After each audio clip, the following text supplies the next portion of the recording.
6 сынып математикасы мұғалім Серхан Бақытбек. Сіздермен рационал сандарды көбейту тақырыбын өтетін боламыз.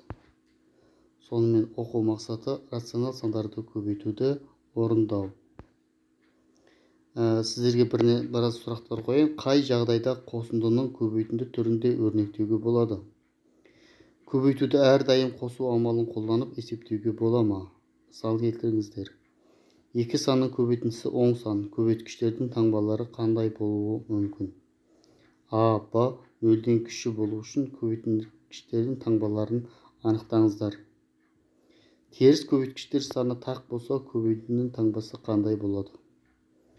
Натурал сандардың жоқтығын, тақтығын өрнектейтін формулаларды еске түсіріп жазып көрсетіңіздер. Көбейтудің қасиеттерін жазып беріңіздер. Сонымен ауызша есептер шығарайық. Плюс 7 көбейтілген минус 4. Плюсті минусқа көбейтсек минус сан шығады. Ал 2 минус санды көбейтсек плюс сан шығады. Плюс санды плюс санға көбейтсек плюс сан шығады. Осы ережені қолданып көбейтеміз. Минус 8-ді минус 6-ға көбейтсек 2 минус сан плюс береді. 48 жауабы болады. 8-ді минус 5-ке көбейтсек минус 40. Осылай ары қарай орындап шығыңыздар. Келесі көбейтуді орындамайық, салыстырайық. Минус 13 көбейту минус 24 салыстырайық. Минус пен минусты көбейтсек плюс сан шығады. Нөлден әрқашан үлкен болады. Минус 13 көбейту минус 23 нөлден үлкен болады. Келесі Б-сы 14 көбейту минус 16. Плюс сан мен минус санды көбейтсек минус сан шығады. Ол әрине нөлден кіші болады. Осылай ары қарай салыстырып шығыңыздар. Мына жерде 20 асында 20 көбейтілген минус 5 көбейту 6. Таңбасы бізде минус болады. 20-ны 5-ке көбейтсек 100 болады. 100-ді 6-ға көбейтсек 600 болады. Жауабы минус 600.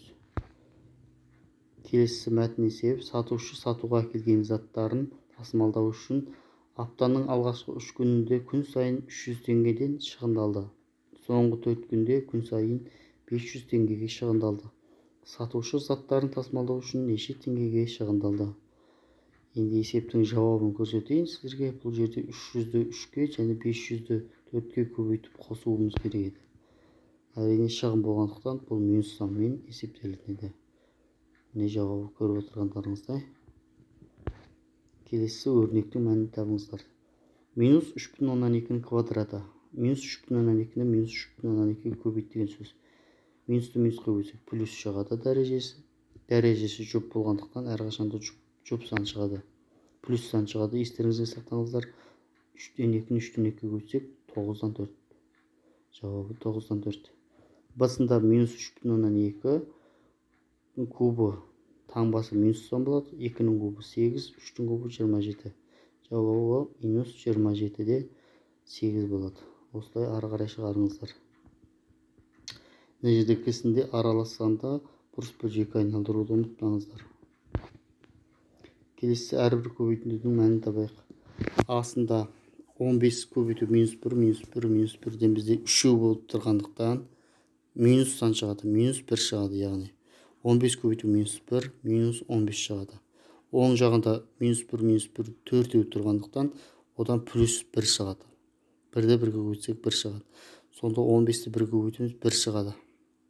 Басында 40 рет көбейтіліп тұрғандықтан плюс сан шығады, 15 шығады сол жағынан. Ал оң жағынан 39 рет болғандықтан минус 1 шығады. 15-ті минус 1-ге көбейтеміз, минус 15 шығады.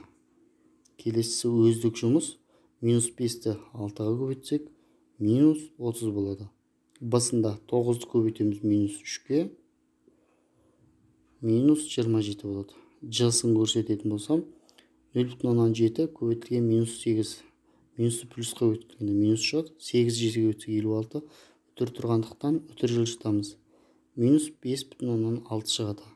Осылай ары қарай шығарыңыздар.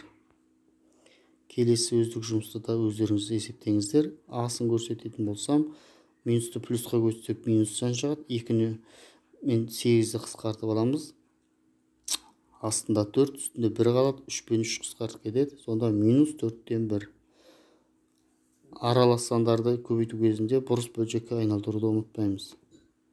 Сонымен сұрақтар сіздерге. Теріс көбейткіштердің саны тақ болса, көбейтіндінің таңбасы қандай болады? Тақ болса, онда минус болады. Егер теріс көбейткіштердің саны жұп болса, көбейтіндінің таңбасы оң сан шығады. Бүгін сіздермен рефлексия, мен тақырыпты меңгере алмадым дегендеріңіз қызыл, тақырыпты сұрақтарыңыз болса сары, бәрін түсінсеңіздер жасылды белгілеңіздер. Назарларыңызға рахмет. Қош сау болыңыздар.